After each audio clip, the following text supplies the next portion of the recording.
여러분 안녕하십니까? 최석태입니다. 여러분 지금 광화문 광장 우리 공화당 천막 문제로 서울시와 그리고 우리 공화당 사이에 물고 물리는 숨박곡질전이 펼쳐지고 있습니다. 제3자가 보기에는 재미있을 수도 있지만 서글픈 우리 정치의 한 현실이라고 볼 수가 있습니다. 6월 25일 날 바로 6.25 사변 발발 69주년 되는 당일날 새벽에 서울시는 우리 공화당 천막을 철거하기 위해서 많은 사람을 동원했습니다. 여기에는 서울시 직원, 또 용역 직원, 경찰, 숫자는 조은진 대표의 경우 3,300여 명이 동원됐다 이렇게 이야기를 하고 있습니다만 정확한 숫자는 알 수는 없습니다. 아무튼 당시 화면을 보니까 굉장히 많은 사람이 동원됐습니다. 이 모습은 마치 이전 전쟁터를 중세시대 전쟁터를 방불케했습니다. 보니까 중간에 우리 공화당 천막이 있고 그리고 여기를 지키는 당원이라든지 그리고 애국 시민은 그렇게 많지가 않았습니다. 여기는 또 여성들, 노인들 이런 분들이 대부분이었습니다. 젊은 분들은 앞쪽에서 스크림을 짜고 막고 있었습니다. 그런데 시간이 다 돼가니까 보니까 주변에 수많은 사람, 용역 직원들은 파란 옷을 입고 있었습니다. 이 사람들이 쪼여드는 그런 모습, 전율을 느낄만 했습니다. 지키는 입장으로서는 정말 공포심도 드는 그런 상황이었던 것 같습니다. 그래서 결국 강제 철거에 나섰고 1시간 반 만에 완결됐습니다. 그 사이 천막 안에는 많은 분들이 자리를 지키고 있는데도 철거 작업이 진행됐습니다. 그래서 38명인가 다쳐서 병원에 실려가기도 했다. 이런 후문이 나오고 있습니다. 철거 당시에 많은 당원들이 울고 그렇게 통곡을 했습니다. 애국 시민들도 울고 통곡을 했는데 이게 삽시간에 많은 사람들이 또 몰리면서 5시간 만에 철거됐던 그의 2배가 되는 그런 천막이 새로 지어졌습니다. 그러니까 불사조처럼 다시 살아난 것이죠. 이러니 박원순 서울시장도 화가 무지무지 많이 나는 모양입니다. 또 새로 만들어진 천막도 개고장 내고 해서 곧 강제 철거에 나서겠다. 그런데 우리 공화당 측에서는 철거하면 또다시 2배로 늘리겠다. 철거와 또 새로 만들어지는 천막, 이것이 수없이 앞으로 반복할 것이 아닙니까? 그러다면 나중에 광화문 광장 전체가 우리 공화당 천막으로 가득 차지 않겠습니까? 제가 보기에는 정말 서울시 하는 모습도 좀 문제가 있다고 봅니다. 왜냐하면 서울시 행정이라는 게 그렇지 않습니까? 광화문 광장이라는 것은 모든 국민들이 서울 시민이 사용하는 그런 공공의 장소입니다. 이것을 처음에 할 때 정확하게 어떤 가이드라인을 만들어서 했어야 합니다. 세월호 문제라고 해서 봐주는 것이 아니고 철저하게 허가를 받고 그렇게 설치를 해줘야 했었는데 이것이 어떤 진영 논리에 따라서 어떤 것은 되고 어떤 것은 안 되고 이런 이분법적인 시선 때문에 이런 문제가 난 것이 아닙니까? 그리고 지금 우리 공화당 천막 철거는 광화문 광장에 있어서 제일 첫 번째 철거된, 강제 철거된 그런 시설물이라고 합니다. 공화당 측에서 볼 때는 억울한 측면이 있었을 것입니다. 다른 데는 봐주는데 우리는 왜 철거하느냐, 이렇게 이야기가 나올 수 있다 이 말입니다.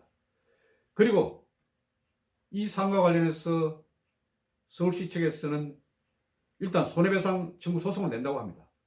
자기들이 행정대집행 이런 부분에 돈이 많이 들어갔다. 그리고 변상비 등등 이런 것을 합해서 법원에 손해배상 청구 소송을 내고 승소 판결을 받을 경우 이것을 토대로 해서 조은진 대표 월급을 압류하겠다. 이렇게 이야기하고 있습니다. 이에 대해서 조은진 우리 공화당 대표는 또 이렇게 이야기합니다. 당시 철거 때문에 당원 등 많은 사람 안에 천막을 있는데 철가는 바람에 38명이 병원에 실려갔다.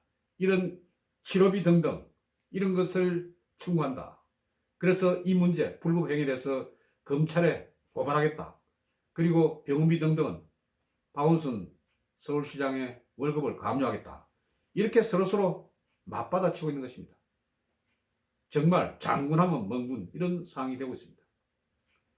그런데 말입니다. 서울시에서 이번에 자신들이 요구한 금액을 보니까 용역비 400명, 여기 든 비용이 1억 6천만 원, 그리고 장비 등등 3천만 원, 또 병상비 합해서 2억 원이 좀 넘는 돈을 청구를 한다고 하는데, 그러면 생각을 한번 해보시죠.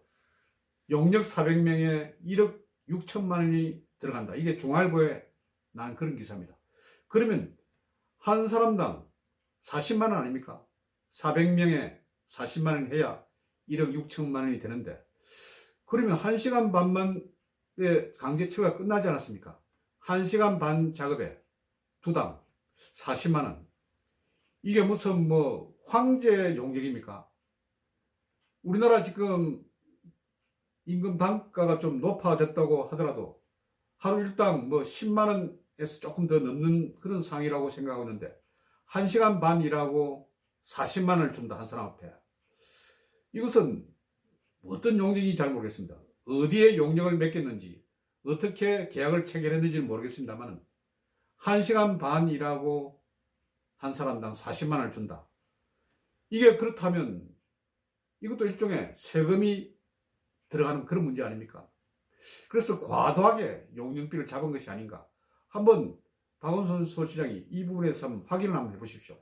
한 사람당 40만 원 지급이 맞는 것인지, 40만 원 지급이라고 그러면 왜 이렇게 많은 돈을 줘야 하는 것인지, 이 사람들이 무슨 아주 무공을 익힌 그런 유단자인지, 아니면 철거에 있어서 아주 해박한 그런 노하우가 있는 그런 사람인지, 아니면 왜 이런 사람들에게 두당 40만 원을 주는지, 그리고 1시간 반 일하는데 40만 원을 준다는 것은 너무 지나친 그런 상황이 아닌지. 그리고 이제 한번 또 보십시다. 처음에 말이죠. 우리 공화당에서 이 설치를 하겠다 이럴 때 설치를 내주는 것도 괜찮습니다. 왜냐하면 설치를 할 때 제한을 두면 되지 않습니까? 크기는 좁게 해라. 그리고 이후에 더 이상 넘어가면 안 된다. 이런 식으로 제대로 지도를 하고 그냥 허가를 내줬으면 변상비 정도를 받고 점용 허가를 내줘도 되는 문제가 아닙니까? 그런데 왜 특히 자유우파 세력들의 이런 장소에 대해서는 왜 이렇게 그렇게 제한을 많이 두고 각박하게 그렇게 구는 것입니까? 이전에 자유한국당에서도 광화문에 천막을 하나 설치하겠다 이렇게 제안을 하지 않았습니까? 신청을 했는데 이것도 거부를 했지 않습니까? 그때도 그냥 뭐 아주 좁게 한 몇 평 정도는 쓰라. 그리고 변상비를 내라. 이렇게 했었으면 조용히 끝날 수 있는 그런 문제였습니다. 그러면 그게 뭐 계속해서 유지할 그런 상황도 아니고 어느 정도 시간이 지나가면 자진 철거를 할 수도 있는 것 아닙니까? 그런데 무조건 안 된다. 그러니까 안 된다 하니까 또 설치를 하고 또 철거를 하고 또 설치를 하고 이런 상황이 벌어진 것이 아닙니까?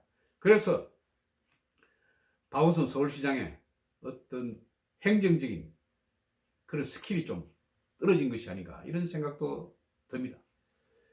서울시장이라는 것이 여러 가지 복잡한 문제가 많을 줄로 알고 있습니다. 그렇지만 어느 정도 정치적인 그런 해법도 강구를 한 것이 필요하다.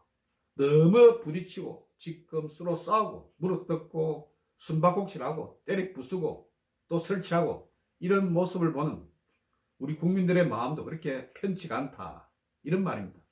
실제 우리 공화당 천막 안에는 지난 2017년 3월 10일 날 박근혜 대통령 탄핵 시절에 헌재 앞에서 억울하게 숨진 애국 열사 5분의 분향소가 있는 그런 곳 아닙니까?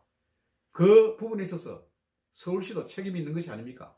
그러면 서로 상부상조, 서로 공조를 하는 그런 정치적 역량은 발휘하지 못하는 것입니까? 그런 점이 상당히 아쉽다. 이렇게 생각을 하는 것입니다. 이번에 우리 공화당 천막, 강제 철거, 또 복구, 새로 설치, 또 강제 철거하겠다고 나서는 서울시 등등 이런 모습을 보면서 야, 참 해도 서로 좀 문제가 많다 이런 생각을 해봅니다. 오늘은 우리 공화당 천막, 강제 철거와 또 복구 이런 사안과 관련해서 여러분께 말씀드렸습니다. 경청해 주셔서 대단히 감사합니다.